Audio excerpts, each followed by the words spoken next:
করবে, এটা সরকারের ডিউটি থাকবে, এটা সরকারের দায়িত্ব থাকবে। আমরা কি চাই? যারা মিসকিন, যারা এতিম, যারা বিধবা, যাদের মুখে খাবার দেওয়ার মতো কেউ থাকবে না, তাদের গোটা জিম্মা সরকার গ্রহণ করবে। আমরা কি চাই? যারা বস্ত্রহীন, তাদের বস্ত্রের ব্যবস্থা সরকার করবে। আমরা কি চাই? যারা গৃহহীন, যারা খোলা আকাশের নিচে ঘুমায়, তাদের ঘরের ব্যবস্থা সরকার নিবে। আমরা চাই যারা চিকিৎসাহীন ধুকে মরে, সরকার তাদের সুচিকিৎসার ব্যবস্থা গ্রহণ করবে। এইটা আমরা চাই। আমরা চাই আমাদের দেশের অর্থ সুষম বন্টন হবে। আজকে জনগণের টাকা সব লুটপাট করা হচ্ছে। আজকে আমরা ভ্যাট দেই, আমরা ট্যাক্স দেই, আমরা আমাদের দেশে কর দেই, আমরা খাজনা দেই, অথচ যাদেরকে সরকার নিযুক্ত করি তারা আমাদের ট্যাক্সের টাকা, করের টাকা, ভ্যাটের টাকা বিদেশে পাচার করে। 14 লক্ষ কোটি টাকা পাচার করা হয়েছে। 14 লক্ষ কোটি টাকা পাচার করা হয়েছে। গোটা ব্যাংকে লুটপাট করা হয়েছে। আজকে গরিবের টাকা নিয়ে ওরা কেসুনিতে তারা জুয়া খেলে, ওরা আমাদের টাকা নিয়ে অবৈধ মদ পান করে, ওরা টাকা নিয়ে স্কোয়াটার মধ্যে আনন্দ ফুর্তি করে। এটা আমরা দেখতে চাই না। আমরা চাই মানুষের শান্তি, মানুষের মুক্তি, মানুষ ইজ্জাতের গ্যারান্টি, মানুষের কণ্ঠের মুখের স্বাধীনতা চাই, লেখনীর স্বাধীনতা চাই, মানুষের নিরাপত্তা চাই। মানুষ দরজা খুলে ঘুমাবে, পাহারা দিবে সরকার, যেখানে ডাকাত থাকবে না, চোর থাকবে না, দুর্নীতিবাজ থাকবে না, গুন্ডা থাকবে না, বদমাশ থাকবে না। মনে হয় যেন এমন এক দেশ আমরা চাই, এই দেশের মধ্যে ধনী, গরিব, শিক্ষিত, মূর্খ, পুরুষ, মহিলা, মুসলমান এবং হিন্দুরা সবাই নিরাপত্তায় বসবাস করতে পারবে, এরকম একটা দেশ আমরা চাই। আমরা কি চাই? আজকে ব্যবসায়ীরা ব্যবসা করবে, চাঁদা দিতে হবে না। আজকে ব্যবসায়ীরা ব্যবসা করবে, কোনো গুন্ডা তাদের উপরে হুমকি দিতে পারবে না। আমরা কি চাই? আজকে একজনে বিল্ডিং বানাবে, সেখানে চাঁদা চাওয়ার জন্য কেউ আসতে পারবে না। আজকে আমরা কি চাই? চাকরিজীবী চাকরি নিবে, যোগ্যতার ভিত্তিতে, সেখানে ঘুষ দিয়ে চাকরি দিতে হবে না। আমরা কি চাই? একজনের চাকরির পদোন্নতি ঘটবে যোগ্যতার ভিত্তিতে, কোনো পার্সু করে ঘুষ দিয়ে পদোন্নতি আমরা দেখতে চাই না। আমরা কি চাই? এমন এক বিচারালয় চাই যেখানে বিচার হবে ইনসাফের ভিত্তিতে, কারোর হুকুমের, কারোর ইশারায় বিচার হবে না। অথচ আমরা কি দেখেছি? বিগত সরকারগুলি পুরা বিচারালয়গুলি তাদের এক দলীয় অফিস বানিয়েছে। উপর থেকে যেইভাবে নির্দেশ আসছে, ঠিক বিচারকরা সেইভাবেই বিচার কার্য সম্পূর্ণ করছে। এইটা আমরা দেখতে চাই না। স্বাধীন বিচারালয় চাই, যেখানে বিচারকরা স্বাধীন থাকবে।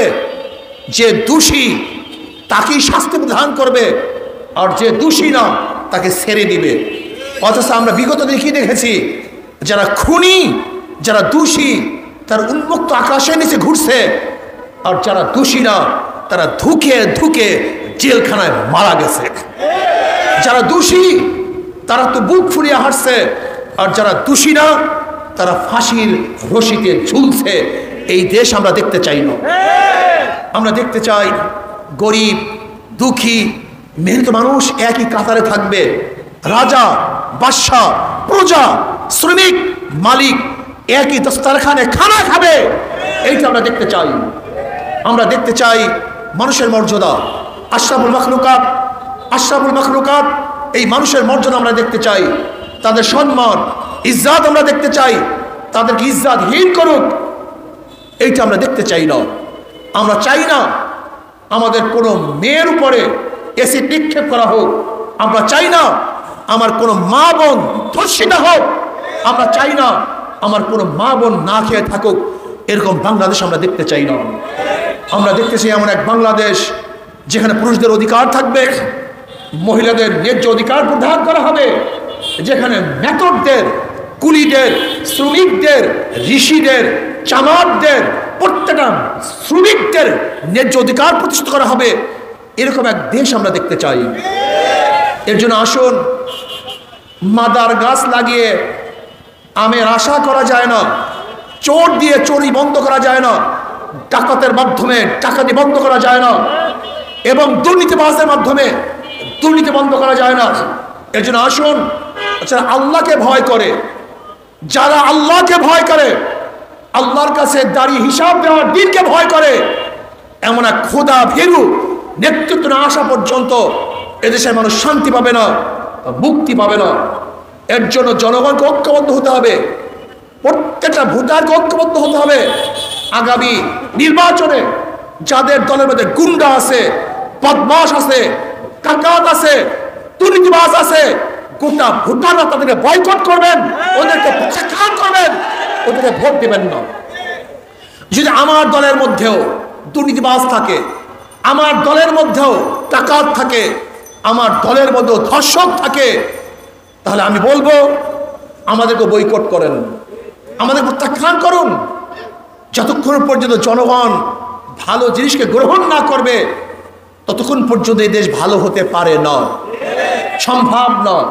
এই জন্য আসুন, আগামী দিনে চোর ডাকাত মুক্ত, দুর্নীতিবাজ মুক্ত এক বাংলাদেশ গড়ার জন্য আদর্শবান, নীতিবান, চরিত্রবান এক নেতৃত্বকে সামনে নিয়ে আসে। আমি মনে করি ইসলাম ব্যতীত মানুষকে কোনো আদর্শ শান্তি দিতে পারে না। এই জন্য আসুন, যদি আপনাদের ভালো লাগে তাহলে ইসলামী আন্দোলনের ছায়াতলা সবাই চলে আসুন।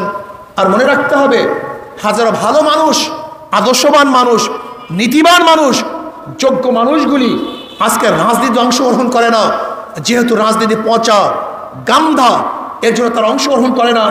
আমি তাদেরকে বলতে চাই, যদি আপনার মতো ভালো মানুষ এখানে না আসেন, তাহলে ডাকাত মুক্ত রাজনীতি করা যাবে না, অন্যায় মুক্ত রাজনীতি করা যাবে না, দুর্নীতি মুক্ত রাজনীতি করা যাবে না।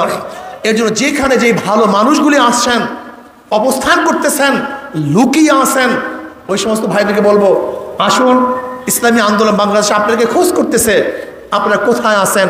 মানিক তুল্য, মুক্তা তুল্য, স্বর্ণ তুল্য সেই লোকগুলো যদি ইসলামী আন্দোলনের ছায়াতলে চলে আসেন, তাহলে ইনশাআল্লাহ একদিন আমরা এমন এক বাংলাদেশে উপহার দেব যেখানে বৈষম্য থাকবে না, সবার অধিকার প্রতিষ্ঠিত হবে।